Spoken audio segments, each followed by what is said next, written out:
Depois do Bom Dia do POC, o pessoal sempre anima um pouco mais, né? É bom trazer o POC e o Cássio antes. Assim não fica para mim a missão de ter que acordar ninguém, né? Sempre melhor. Bom, primeiro eu queria agradecer o pessoal da Local Web, pessoal da curadoria, pessoal do PHPSP que colaborou aí com toda a parte da curadoria pelo evento. Queria agradecer a presença de vocês desde já, dizer que é uma honra imensa estar aqui hoje conversando com vocês. É sempre muito bom poder estar participando, poder estar trazendo um pouquinho de conteúdo, trazendo uma ideia nova para vocês. E queria dizer também que é uma responsabilidade imensa de estar começando hoje com a primeira palestra. Justo em meio a tantos palestrantes incríveis, com temas interessantíssimos, com workshops que valem muito a pena, e dizer que, tipo, eu sinto um baita orgulho de poder fazer um espaço, poder fazer parte disso tudo. E, claro, convido a quem ainda não faz parte de comunidade, se juntar a gente, é sempre divertido, né? E, recentemente, eu estava lendo um livro, e esse livro tinha uma introdução que, coincidentemente, bateu muito com aquela ideia do que eu gostaria de falar hoje. E ele dizia mais ou menos o seguinte, salvo alguns detalhes que eu posso esquecer, né? O palestrante, quando ele sobe ao palco, ele se prepara para começar a sua palestra. E, nesse momento, acontece um certo clima de tensão, né? Ele tem ali cerca de 100, 200 pessoas olhando para ele, cerca de 100, 200 cérebros sedentos por novos conhecimentos, sedentos por informação. E aí ele se prepara, ele toma um gole d'água, ele dá aquela última respirada, e então ele começa a falar. E o que acontece logo depois disso é meio que assim uma mágica realmente. O palestrante, passando aquelas ideias dele, ele consegue se conectar a todo esse público. Ele se conecta a todas essas pessoas. E as pessoas entre si se conectam. Mas o que fica no final de tudo isso, de toda essa sinergia que rolou, será que aquilo que o palestrante fala, será que aquelas ideias que ele tentou passar, elas são capazes de mudar uma pessoa? Elas são capazes de gerar alguma transformação? E, deixando um pouquinho hoje as minhas palestras técnicas e o meu lado mais técnico, é disso que eu gostaria de conversar com vocês um pouco hoje. É esse lado que eu gostaria de apresentar um pouco. É a questão da transformação, é a questão de dividir ideias, e é a questão de compartilhar conhecimento. Eu sei que a gente está extremamente ansioso, eu acho que todo mundo acordou animado para ver as palestras técnicas, para ver os workshops, para sair daqui cheio de conhecimento. Mas eu acho que a gente não pode esquecer que por trás de toda a tecnologia, por trás de todo o código, por trás de todo o conhecimento, existem pessoas. Tudo aquilo que a gente desenvolve, tudo aquilo que a gente faz, nada mais é do que movido por pessoas. Mas, antes que eu comece a prolongar um pouco essa parte, eu queria me apresentar. Meu nome é Marcela. Eu venho de Salto. Eu ia fazer uma péssima piada, mas eu me recuso, porque eu ia dizer que eu venho de Salto, apesar de estar de tênis, mas eu sei que isso é muito sem graça, então deixa para lá. Sou full stack developer na GV, uma empresa de logística. Sou coorganizadora dos meetups do PHPSP em Campinas, uma das integrantes do PHP Women. Além disso, eu realizo algumas mentorias para quem está iniciando em programação ou está iniciando no meio de palestras e às vezes quer alguma ajuda, alguma dica. Deixo aí. Minhas redes sociais praticamente são todas o mesmo @, principalmente Twitter, é a minha rede social mais ativa. troco bastante ideia com o pessoal por lá, então sintam-se à vontade a conversar comigo, seja pelo Twitter, seja outras redes, seja por e-mail, e principalmente pessoalmente. Vou estar no evento, pode chamar no corredor, a gente troca ideia, enfim, estou sempre aberta, é sempre legal conhecer o pessoal dos eventos, independente do momento. E como eu acho que a gente não se define só por aquilo que a gente faz profissionalmente, eu gosto de complementar e dizer que a Marcela é bibliófila, ou seja, além de ler, eu coleciono livros em diversas edições diferenciadas. Sou vegana, sou viciada em café e um pouco viciada em coxinha de jaca. Eu tento aprender a desenhar e tocar contrabaixo há alguns anos, mas assim, eu estou falhando miseravelmente nessa missão, então melhor deixar para lá. Bom,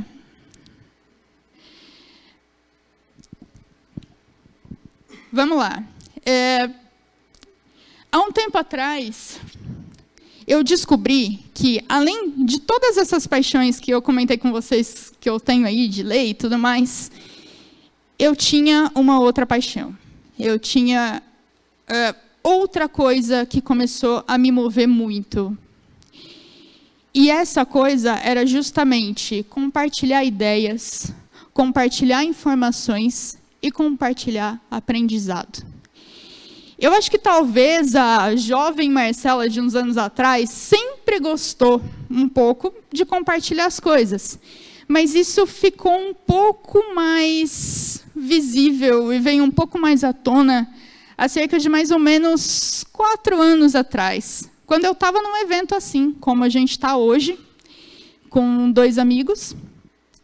E a gente ficou sabendo que após o evento ia ter um happy hour, a galera ia se reunir tudo num bar, no caso um tal de PHP Pub. E a gente está aqui no evento, vai ter cerveja, vamos lá, vamos ver o que é isso. Cerveja é sempre bom, todo mundo gosta, então vamos, né? Mas o que eu nunca imaginei é que aquele bar, aquele pub, transformaria realmente a minha vida de certa forma. Transformaria a maneira com que eu vejo o meu conhecimento. Eu nunca imaginei que, num bar, eu conseguiria finalmente descobrir o que é a comunidade. Eu conseguiria definir comunidade como pessoas com uma característica em comum, porque todos estavam ali por gostar da tecnologia, no caso, por gostar de PHP, por gostar de compartilhar isso, e por um objetivo em comum, que era compartilhar conhecimento, que era compartilhar ideias, que era compartilhar um aprendizado. A gente tem uma coisinha no nosso cérebro chamada neurônio espelho. O neurônio espelho é aquele carinha que ele é responsável por imitar o comportamento de outra pessoa, né? O comportamento de outro humano. Então, sabe aquela história de que quando geralmente alguém boceja perto de você, você também começa a abrir a boca e também fica ali com sono? Ou quando as pessoas começam a dar risada perto de você, automaticamente você está dando risada e por aí vai? Então, eu percebi, quando eu comecei a frequentar o pub, e comecei a ver a comunidade, o quanto a comunidade me transformou. E, de certa forma, eu consegui perceber que a comunidade fez comigo mais ou menos uma coisa tipo neurônio espelho, assim. Porque aquela transformação que eu tive, eu passei para outra pessoa. Outra pessoa também se transformou. Eu, essa outra pessoa, mais uma pessoa, e assim a gente foi. E com isso, a gente transformou um meio. A gente transforma primeiro um, depois o outro. E quando a gente vê, a gente está transformando um meio todo. Uma comunidade toda. Bom, tendo em vista, então, que a comunidade me transforma, e que a comunidade, sendo assim, ela pode transformar outras pessoas. Bom, tá, eu acho que isso me fechou uma ideia. Isso me fechou a questão que eu mais queria colocar para vocês, que é: se a comunidade causa uma certa transformação, né? Se nós somos capazes de nos unir em grupo, a gente cria uma comunidade, essa comunidade gera transformação. Essa transformação, ela é parte ali de pessoas, então ela envolve um social. Então, por que a comunidade não pode ser uma ferramenta de transformação social? Nós somos seres extremamente adaptativos, né? O ser humano e alguns animais, eles se adaptam a tudo que é necessário, né? E assim como a gente se adapta a tudo que a gente precisa, o meio em torno da gente também se adapta. E com essas adaptações, nós temos também as pessoas que buscam essas mudanças para que a gente consiga melhorar esses meios, né? Todos esses atos, a todas essas mudanças, a gente pode dar um nome de transformação social. A gente pode dar um nome de mudança social também. Tá, Marcela, a gente está num evento de tecnologia e a gente está falando de transformação social, junto com a comunidade. Mas por que é que a gente precisa estar aqui hoje? Por que é que você precisa estar aí hoje falando sobre transformação social? É porque, infelizmente, nós ainda vivemos num país onde existe muita desigualdade social. E aí aqui eu quero abrir um parêntese e dizer que quando eu falo de desigualdade social e que quando eu apresento a desigualdade social para vocês, como eu gostaria de apresentar, eu não estou colocando aqui um posicionamento, tá, do que é certo, do que é errado, se aquilo que eu acredito para uma melhora é o correto e o que você acredita não é, enfim. A questão aqui nós temos dados de um país desigual. E essa é uma questão que, independente de como cada um pensa e tem suas formações relacionadas ao assunto, a gente tem dados. E essa é uma mudança que a gente precisa trazer. Quando eu falo de desigualdade social, infelizmente, é complicado até. Eu confesso que eu, quando comecei a fazer toda uma pesquisa pelo lado da desigualdade social, fiquei até um pouco, sei lá, um pouco chocada, sabe? Porque no dia a dia tem muito dado que a gente não se dá conta. E isso acontece ali pelo meio realmente que a gente vive, né? Pelo ambiente social que a gente vive. E quando a gente começa a ver alguns números, a gente percebe realmente o quanto, de certa forma, a gente precisa agir, como pessoas, como comunidade. Então, vamos começar. Eu trouxe alguns dados, tá? Para que, assim como eu tenho hoje um pouco mais essa visão dessa nossa desigualdade, eu gostaria que vocês estivessem abertos a isso. Quando a gente começa a falar, então, de moradia, nós estamos falando de 11 milhões de pessoas que vivem em favelas. Cerca de 48% da população brasileira reside ou em favela ou em residências precárias. O que seria uma residência precária? Para que você tenha uma residência normal, você tem que ter minimamente água, esgoto, energia elétrica. E, no caso, esses dados são apresentados pelo IBGE. O IBGE considera também 2 pessoas, no máximo, por cômodo. Então, se você tem uma casa com sala e quarto, seriam 4 pessoas na casa. É mais ou menos por aí. A gente tem praticamente metade da população vivendo nessa situação. É doido quando você para pensar, né? E são 32 mil pessoas que vivem em situação de rua. E aí você calcula, né? Essas pessoas, mais as 11 milhões, 48% da população, é muita gente.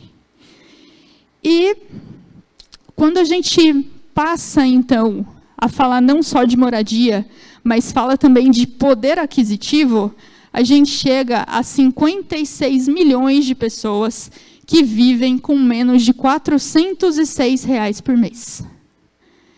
Aí até aquele ponto que a gente pensa, putz, e eu reclamo que às vezes eu não tenho dinheiro para cerveja, né? Mas beleza.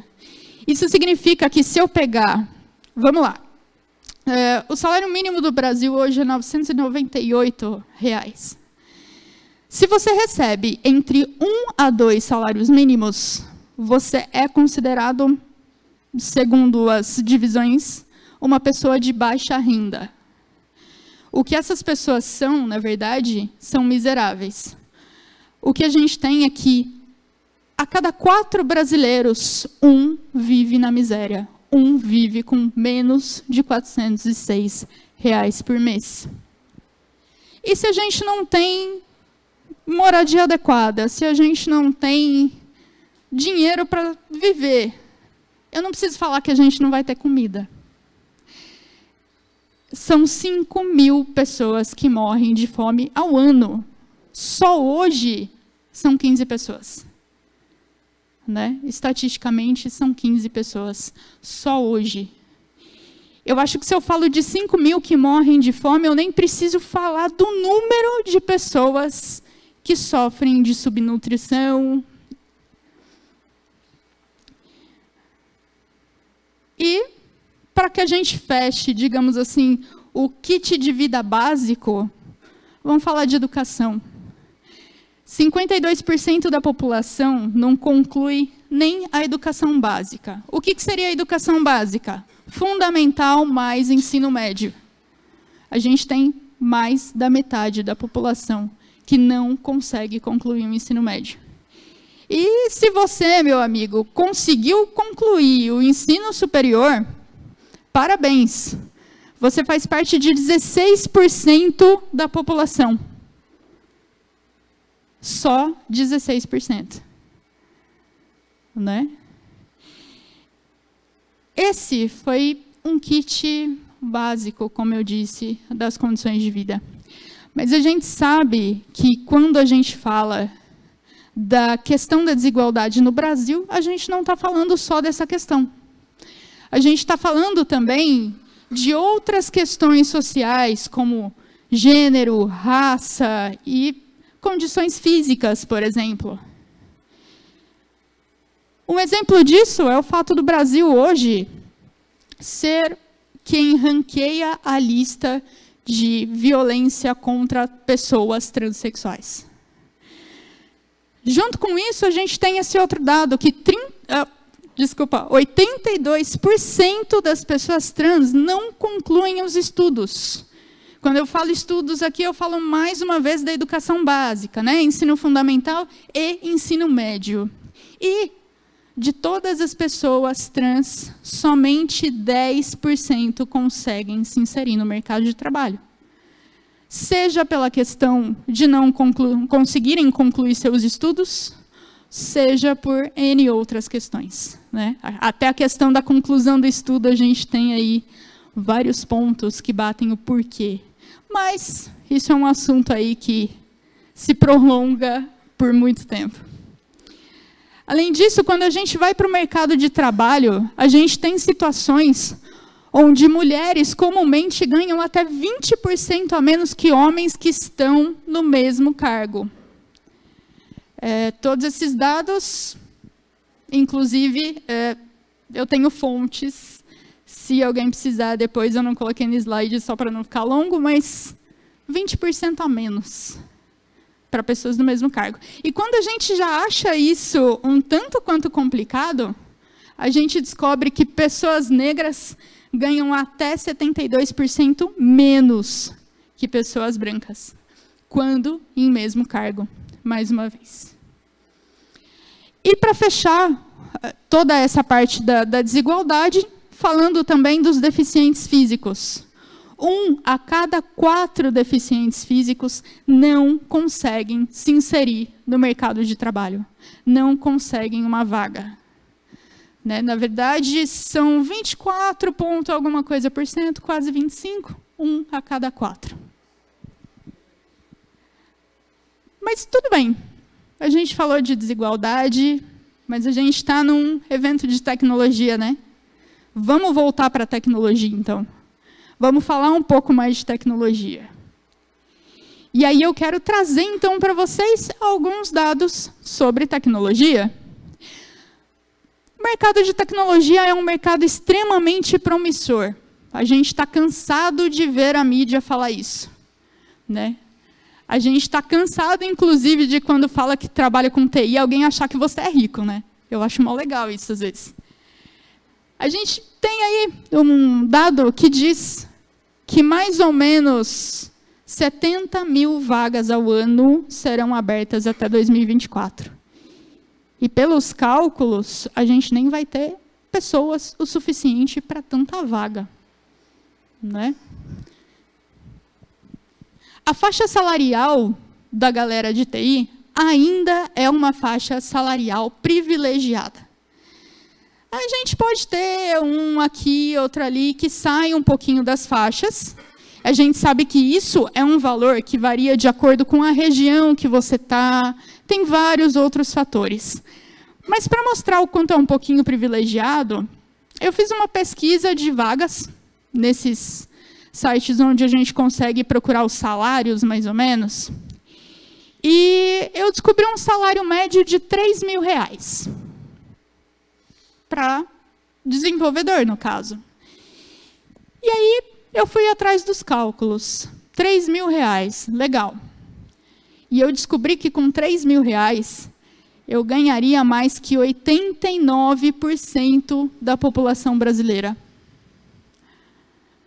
Isso porque, às vezes, a gente olha e pensa, nem é um salário tão fora do comum, tão fora da realidade de alguns que a gente vê em TI, às vezes. E se eu trouxer esse valor de R$3.000 para dentro do estado de São Paulo, eu ganho mais que 84% que a população de São Paulo. Eu faço parte dos 15% da população mais rica do estado, com R$3.000. Então, é nessa hora que a gente para e começa, às vezes, a fazer o cálculo, né? Eu ganho tanto, onde é que eu devo estar nessa lista, né? Chega a ser um pouquinho surreal. E, além disso, a gente já começa a falar que tecnologias sociais são realidade, né?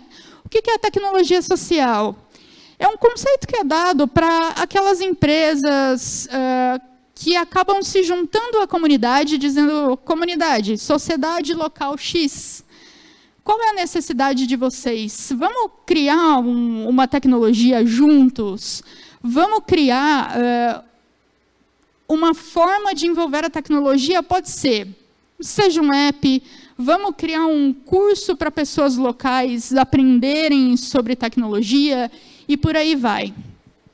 Hoje, isso já é realidade. Hoje, a gente já vê tudo isso. Bom, falei para vocês um pouco da desigualdade, falei para vocês um pouco da tecnologia. E,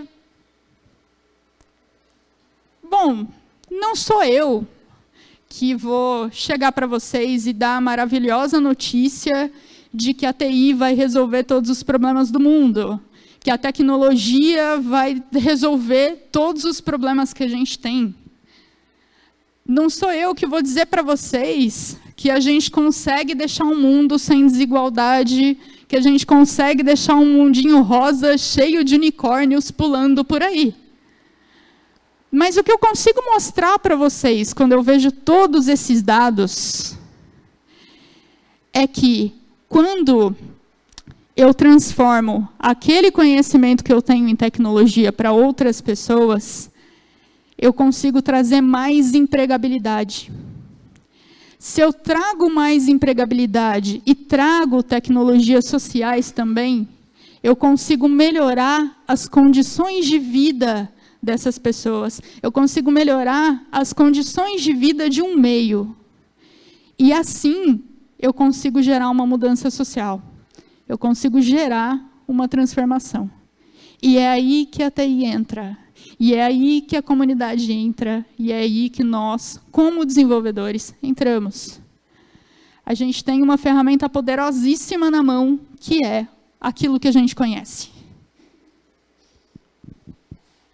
Nós temos a ferramenta para mudar um pouco essa situação, para melhorar um pouco essa situação. Sim, é um tanto quanto utópico, a gente sabe que existem N outros fatores, mas a gente tem um pouco esse poder.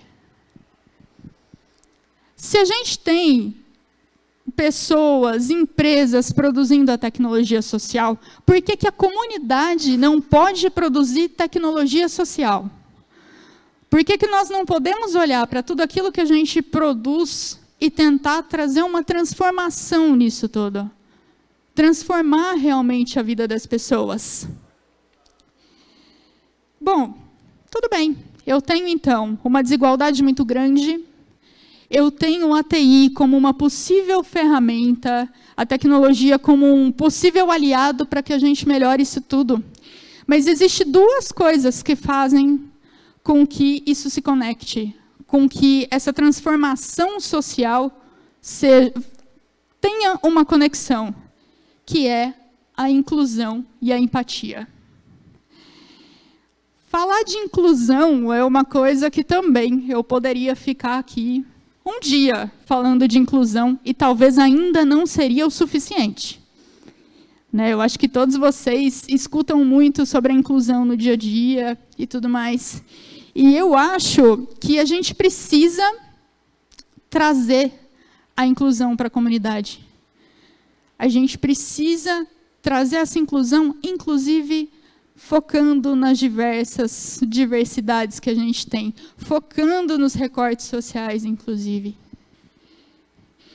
Mas não é só a comunidade que precisa fazer essa inclusão. Nós, como desenvolvedores, precisamos fazer essa inclusão no dia a dia.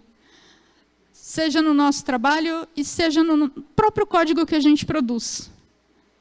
Porque o nosso código, ele não sabe quando ele vai ser inclusivo ou não, mas a gente sabe. Então, a gente sabe o que a gente precisa fazer para que ele seja inclusivo.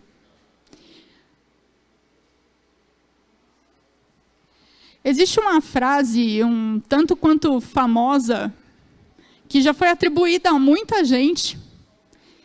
Eu acho até que é daquelas frasezinhas, assim, que se bobear, você passeia aí pela internet, você acha assinado pelo Einstein ou pela Clarice Lispector. Porque, assim, todo mundo já assinou essa frase. Que é, diversidade é convidar para festa, inclusão é chamar para dançar. A gente pode ter um grupo variado na nossa comunidade. Mas essas pessoas estão, de fato, incluídas? Essas pessoas se sentem, de fato, parte da comunidade? Para que a gente não convide só essa pessoa para a festa, mas que a gente chame realmente ela para dançar, existe uma coisa que a gente precisa, que é a empatia. Quando eu me coloco, eu costumo dizer que a empatia é se colocar no lugar do outro. Quando eu me coloco no lugar do outro, eu gero essa empatia. Quando eu dou um protagonismo para o outro, eu gero essa empatia. Quando eu dou lugar de fala para ele, eu gero essa empatia. E é essa empatia que faz também com que a comunidade funcione. Eu tenho uma história sobre empatia que aconteceu comigo, que eu e o meu marido, a gente gosta de conversar um pouco, A gente tem aquela coisa meio filosofia de boteco, senta ali, gosta de conversar alguns assuntos e ficar pensando soluções e como seria. E a gente estava conversando justo há um tempo atrás sobre aplicações que auxiliam em transformação social, que auxiliam na vida de determinadas comunidades e de determinadas pessoas. E aí ele me falou que ele conhecia uma pessoa que teve uma ideia para um app para pessoas que estão largando a dependência química. Então, a pessoa teria um app ali, onde, se ela tivesse algum sintoma de recaída, algum sintoma de abstinência, ela poderia procurar onde ela teria ajuda fácil, né? Hospitais, psicólogos, clínicas, que ela conseguiria uma ajuda rápida. E enquanto ele me contava isso, a primeira coisa que eu falei para ele foi: vai. Quem é que vai estar lá no meio de uma crise, querer pegar o celular e procurar ajuda? E foi nesse momento que, terminando de falar isso, eu falei: não, peraí. Se eu fosse uma pessoa em recuperação, um app desse realmente me ajudaria. Realmente mudaria. E foi aí que eu adquiri empatia. Foi a partir do momento que eu me coloquei no lugar do outro.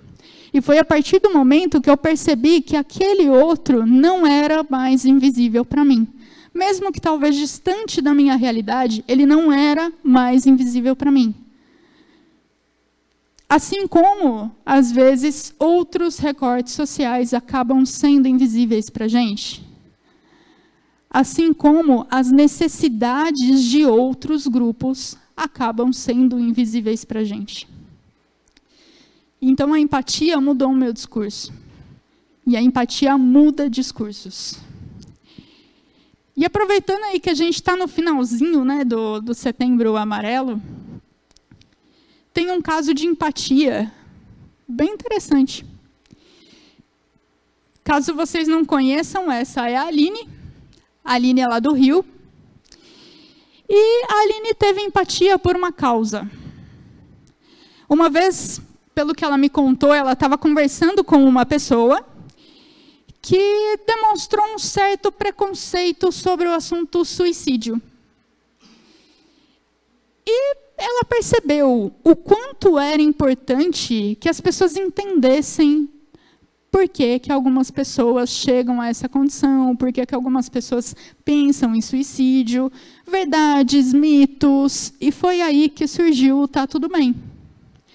Foi quando ela teve a simpatia que ela resolveu fazer um app onde, entre várias funções, a mais interessante, na minha opinião, é a que você pode cadastrar um número de uma pessoa de confiança, de uma pessoa que pode te dar um apoio numa emergência. E você tem uma espécie de um botão do pânico ali. Então, você entrou em uma crise que você precisa da ajuda de alguém, você vai lá, aciona e automaticamente ele manda uma mensagem ou liga para a pessoa. E quando ele manda uma mensagem, ele diz: olha, eu não estou bem, será que eu posso falar com você agora? E, além disso, ele já te encaminha numa ligação para o Centro de Valor à Vida, que cuida das questões de suicídios. A Aline, quando fez esse app, ela teve empatia. Bom, ok, eu falei sobre toda essa coisa, eu pintei esse cenário maravilhoso de como a comunidade pode trazer uma transformação social para a gente. Mas, Marcela, você falou, só que até agora eu não consegui ver como é que eu, desenvolvedor, posso entrar nisso. Eu quero ajudar as pessoas. Eu quero ajudar essa tal transformação que você fala. Primeiro lugar, meu jovem padawan, se juntar a uma comunidade você deve. E se ele falou, eu acho que ele não está mentindo. Mas quando você se junta a uma comunidade, a primeira coisa que acontece, assim como eu disse para vocês lá quando eu participei do pub, é a autotransformação. Porque antes de você transformar uma comunidade, antes de você transformar um grupo, você precisa se transformar. Você precisa transformar a maneira com que você pensa. Você começa a perceber a maneira com que você vê o seu conhecimento. Você começa a perceber que aquele conhecimento que você tem até hoje, tudo bem, ele é sim graças ao seu esforço, mas ele também é graças a outras pessoas que compartilharam aquilo que ela sabe. Você começa a perceber o poder que todo o seu conhecimento tem. O segundo ponto é entender o seu propósito e o seu papel. A gente sempre fala em tentar entender o nosso propósito como profissional, né? Onde é que eu quero ir? Onde é que eu quero chegar? Onde é que eu estou hoje? Mas mais importante que isso é a gente conseguir entender qual é o nosso propósito na vida. E quando a gente entende o nosso propósito, a gente passa a entender o nosso papel. E quando a gente faz parte de uma comunidade, entender o nosso papel é importantíssimo. Quando eu entendo o meu papel, eu entendo como me ajudar, e eu entendo como ajudar outras pessoas. Eu entendo como me encaixar na comunidade, e como eu posso contribuir para que a gente caminhe junto, para que a gente caminhe para uma transformação. Desenvolva códigos que sejam mais inclusivos. Desenvolva um código mais altruísta. Diariamente, né, a gente transforma o nosso conhecimento ali de segunda a sexta, às vezes final de semana, e às vezes mais que 8 horas por dia, em códigos. Só que esses códigos, geralmente, eles ficam fechados a um propósito, que nem sempre são alguns propósitos que a gente também acredita. A gente tem propósitos ali que passam daquilo que a gente tem na empresa, né? Então, a gente até tem propósitos interessantes com aquilo que a gente trabalha, mas tem as outras coisas que a gente gostaria de mudar, que a gente gostaria de transformar, né? E é aí que eu digo do código altruísta. Código altruísta é uma coisa que eu fiz uma definiçãozinha, mais ou menos como...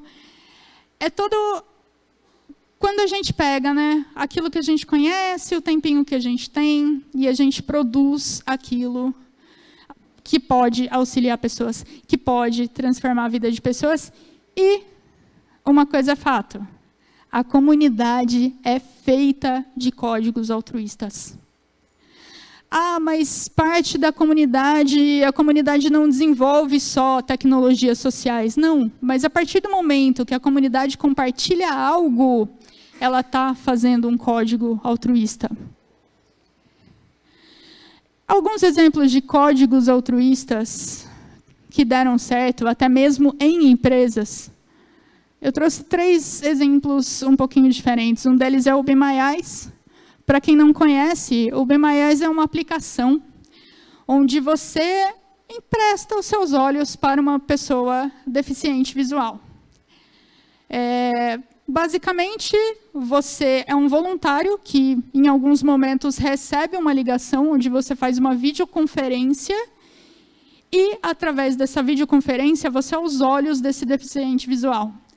Parece bobo, até porque a gente sabe que grande parte deles tem uma autonomia incrível, mas uma validade numa caixinha de leite, uma cor de roupa que, às vezes, se confundiu de lugar e ele já não sabe mais... observar se o cabo da televisão está ligado no HDMI 1, no HDMI 2 e por aí vai.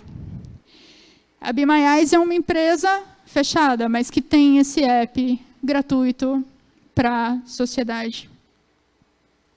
Aí uma tela principal do Be My Eyes. O segundo caso é o Cataqui. O Cataqui, hoje nós sabemos que os catadores de reciclagem são, em sua maioria, independentes. E a renda deles é feita por aquilo que eles conseguem coletar ali, né? O Cataqui junta a pessoa que coleta os recicláveis com você, que precisa de alguém que pegue ali os seus resíduos. Através dele, você consegue achar ali... próximo de você, quem são as pessoas, acertar o valor. E como é que isso transforma a sociedade?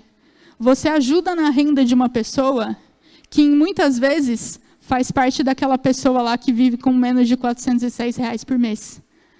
Você consegue trazer uma renda para as pessoas. O Cataqui é um projeto que aceita devs como voluntários. É bem interessante. E, por último, o Felipe, que tem o Como Rede. O Como Rede tem vários projetos, entre eles o mais interessante, sem dúvida, é o da água. Na verdade, quem mora em morros, em favelas, sabe o quanto, às vezes, a distribuição de água, quando chega, é complicada. E sabe que nem sempre a água vem. O Felipe, então, criou um dispositivo onde você coloca lá no seu registro de água e ele te avisa quando a água chega. Ele te manda um SMS dizendo, ó, chegou a água lá na sua casa. E, junto com isso, é mandado para um banco de dados todas as informações que geram histórico de quando houve água ou não. Isso, inclusive, ajuda com que os moradores possam rever as suas contas de água. Essa iniciativa do Felipe é toda open source. E, inclusive, ela está no GitHub, para quem quiser contribuir. Uma parte dela é em PHP, bem interessante. E, por falar em contribuição, outubro chegando, Hacktoberfest, todo mundo animado. É a super hora aí da gente contribuir com vários projetos open source, com vários projetos que podem mudar a sociedade. E aí eu confesso para vocês que sempre que chega essa época de outubro, assim, chega o Hacktoberfest, aí eu vejo a galera da comunidade toda animada, né, falando assim, pô, eu vou participar, eu quero a camiseta, tá legal e tal. E aí me dá aquela dor, assim, sabe? Porque daí eu olho o meu GitHub. E aí eu olho que não tem nada ali. E aí eu falo, caramba, como eu não contribuo muito com o meu código, né?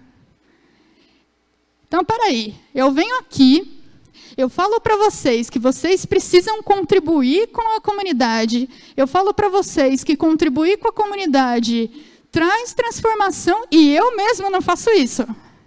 É isso que eu falei para vocês nesses 40 minutos. É mais ou menos. Na verdade, o que acontece é que eu descobri uma outra maneira de contribuir para a comunidade. E que é uma maneira que eu gosto muito. É uma maneira que quem me conhece sabe que hoje é uma das coisas que me move, que é compartilhar o meu conhecimento ensinando. E quando eu ensino, automaticamente eu aprendo muito. Eu costumo dizer que o ensino, ele é aquilo que a gente conhece, na verdade, ele está numa salinha com uma porta, que se você fechar a porta, você não ensina ninguém, você não manda esse conhecimento, mas você também não recebe mais nada novo. Se você deixar essa porta aberta, ok, você ensina muitas pessoas, você ajuda muitas pessoas, e em troca você recebe muito conhecimento.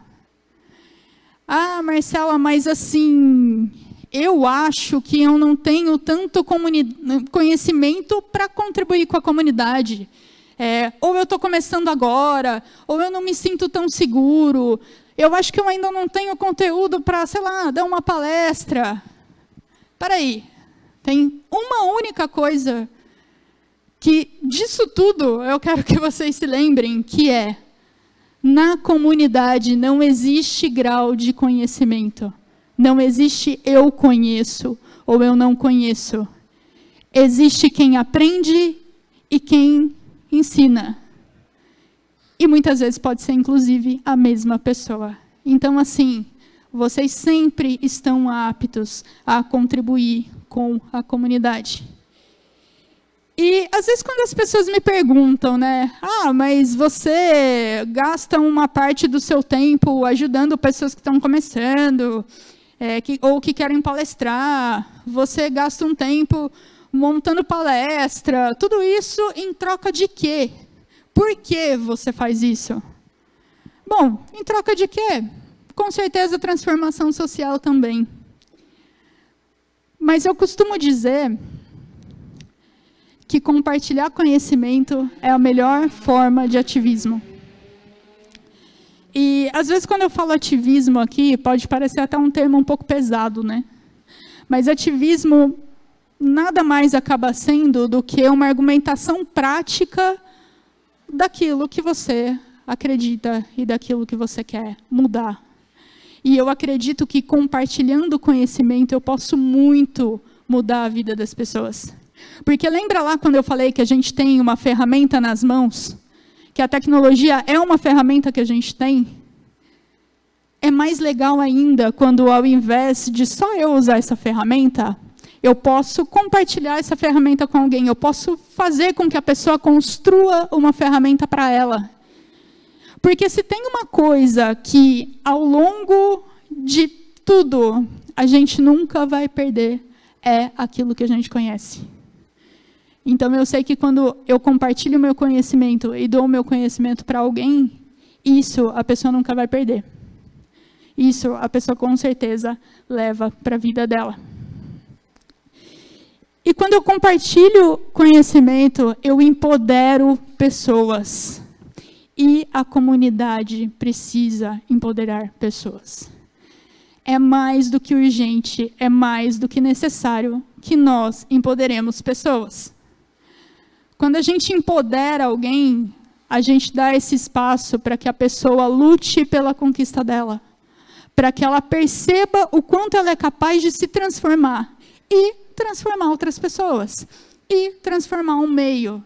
Lembra lá do ciclozinho do neurônio e espelho? É assim que uma pessoa empoderada trabalha. É assim que ela muda, é assim que ela faz uma transformação. E a comunidade, sem dúvida, está transformando. A comunidade, sem dúvida, ela está transformando até sem perceber. Ela está causando uma transformação social até sem perceber. Né? A comunidade, ela empodera. A comunidade, compartilhando conhecimento, traz esse espaço, traz essa transformação. Um exemplo de comunidades transformando, e a gente tem aí dos mais variados âmbitos. Desde pessoas que transformam, trazendo o conhecimento e a informação para pessoas de periferia, comunidades e projetos que trazem mais mulheres para o desenvolvimento, que trazem mais negros para o desenvolvimento. Podcasts, sim, podcasts são uma forma de transformar através do conhecimento. A gente precisa fazer com que a comunidade transforme mais. E para que a comunidade transforme mais, a gente precisa que a comunidade comece a chegar a lugares onde ela não chega. E esses projetos fazem muito isso. Porque quando eu pego um menino e uma menina de periferia e ensino ele a programar, eu estou dando uma nova visão de mundo para ele. Quando eu ensino o que eu sei a uma mulher, a um negro, a uma pessoa trans, e dou a possibilidade dele se inserir no mercado de trabalho, eu estou trazendo inclusão, eu estou trazendo diversidade. Quando eu mostro para um deficiente que ele pode aprender tecnologia e que ele pode ser uma pessoa mais autônoma na vida com isso, eu estou trazendo a transformação. E esses projetos, com certeza, fazem muita parte disso. E é claro que eu não poderia falar só desses projetos se eu não falasse também o quanto a comunidade contribui com isso. O quanto a comunidade traz essa transformação. E, para finalizar, antes de eu encerrar, eu queria dizer que grande parte disso tudo que eu conversei com vocês hoje, e de toda essa ideia, não foi só tudo feito a duas mãos. Essa palestra não foi só escrita por mim, não fui só eu que pensei nesse tema. E é claro que eu contei com a ajuda de quem? Da comunidade. Parece bobo, mas foi um tweet que gerou várias respostas de projetos super interessantes. E, através dessas pessoas que me indicaram projetos, elas me apresentaram pessoas que tinham outros projetos, e assim a gente foi, assim a gente conversou. Pude conhecer muita gente legal nesse processo. Então, assim, nesse ponto também, eu preciso dizer que a comunidade funciona, e funciona muito bem. E, às vezes eu acredito... Sabe aquela coisa que a gente vê algumas vagas que dizem que o programador, que a pessoa de tecnologia é um super-herói, que ela tem um superpoder?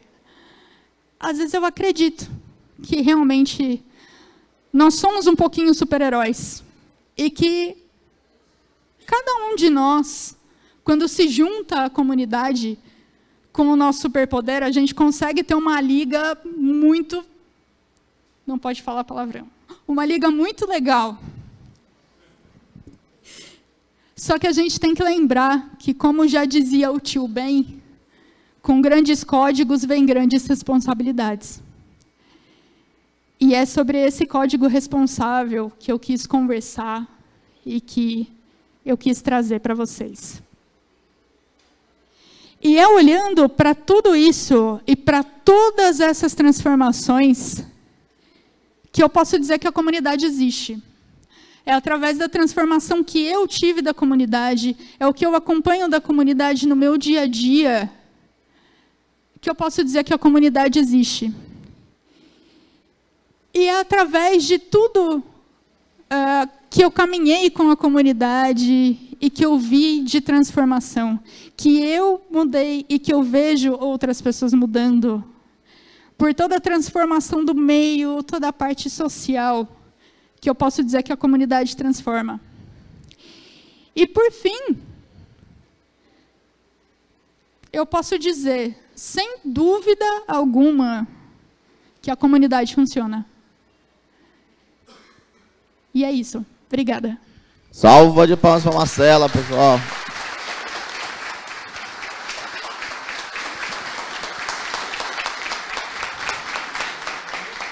Parabéns demais, Marcela, muito boa palestra. Pessoal, alguém tem alguma pergunta para a Marcela? Lá atrás.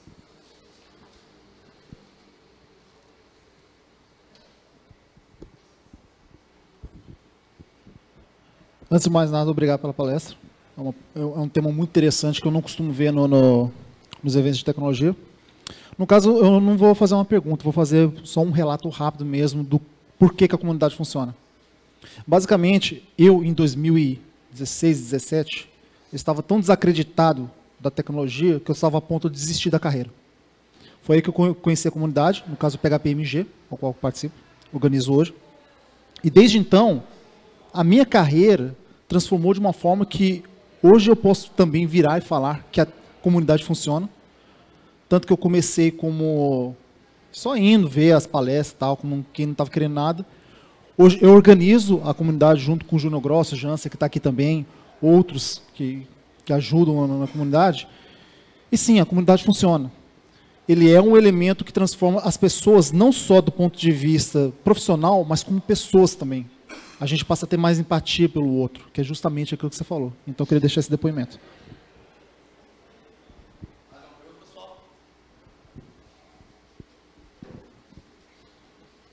Marcela, nesse teu período, desde que você começou a participar fielmente, vamos falar assim, a comunidade, e a sua carreira hoje, como que foi essa, para você, assim, como pessoa e psicológico, essa crescida de carreira também? Porque quando você mais contribui, acaba voltando para você de forma de, tipo, novos empregos, novos desafios e tudo mais. Como foi para você isso? Olha, aproveitando até um pouquinho do depoimento do Gilbert, quando eu conheci a comunidade, eu estava, não vou dizer que eu estava 100% desacreditada na TI, mas eu estava pensando em virar arquiteta. Então, assim, não arquiteta de software, arquiteta mesmo. Né? Então, assim, sim, eu estava um tanto quanto. E a comunidade, ela realmente me trouxe um novo ar. Seja aquilo que eu digo, juntou com alguns propósitos do que eu acredito. E sim, o retorno profissional de compartilhar o meu conhecimento foi muito grande. Eu passei a acredito que por compartilhar tudo aquilo que eu sei, até as outras empresas começaram a me ver de uma maneira que bacana, ela compartilha o conhecimento dela, a gente consegue ter um bom ambiente. E sim, profissionalmente, o retorno, além de pessoalmente hoje ser uma pessoa extremamente feliz com o que eu faço, o lado profissional, sem dúvida, cresceu muito. Tive experiências com empresas incríveis e estou nessa até hoje. E, com certeza, mudou muito. A próxima pergunta é: que dia que você vai no próximo PHPSP mais Pub em Campinas? Olha, para quem não conhece a história, hoje eu moro em Salto, mas eu sou de Campinas. Comecei lá com eles, né, quando eu comecei na comunidade, comecei a frequentar o pub que eles faziam. E aí eu mudei para Salto. E hoje eu sempre falo todo mês, eu vou no pub, mas eu acho que a última vez que eu falei isso já faz 6 meses e eu não apareci. Aí eu apareci, eu pulo mais 6 meses, apareço de novo. Mas mês que vem eu tenho certeza que eu vou. Beleza. Mais alguma pergunta, pessoal? Aqui.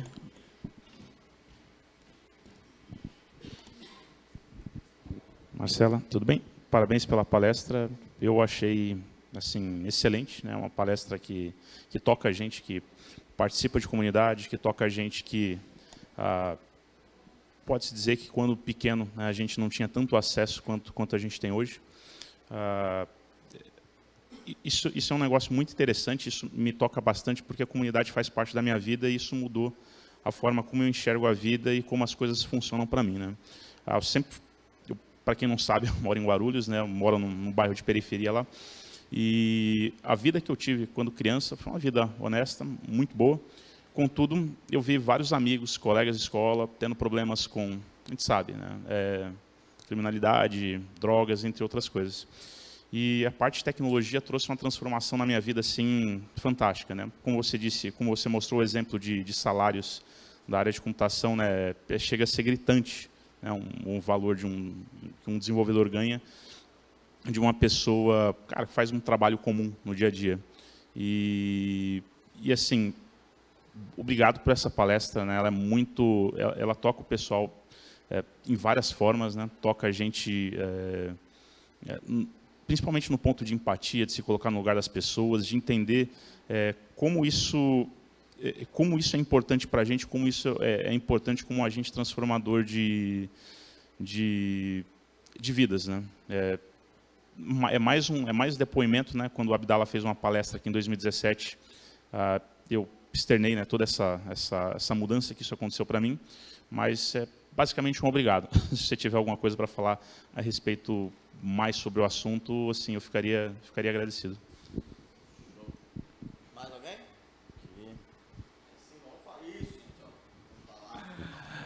Bom, primeiramente, parabéns pela palestra. Minha pergunta é simples. Como que você enxerga hoje o mercado para as desenvolvedoras, o mercado para a mulher, principalmente na área de PHP? Olha, eu enxergo o mercado hoje para desenvolvedores PHP bem aquecido, viu? Para as mulheres, desculpa. Não.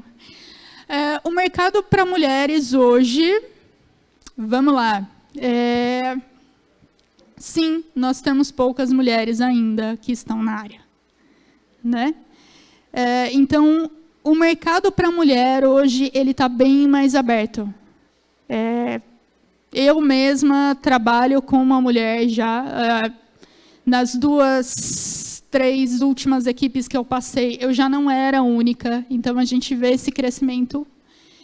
O mercado para mulheres ele está muito bom, mas sim, a gente ainda precisa fazer uma inclusão muito grande, né?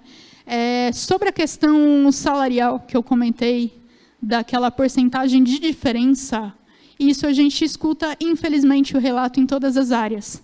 Mas hoje a gente já vê um diálogo aberto das empresas para isso, né? As empresas já começam a perceber que não é bem por aí que a coisa funciona. E começam até a olhar realmente a mulher como um diferencial para a equipe, né? As melhores equipes que eu já trabalhei são as equipes mais diversas possíveis.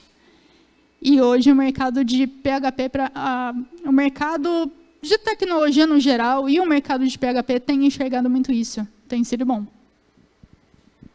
Show. Mais uma última pergunta? Lá atrás, boa.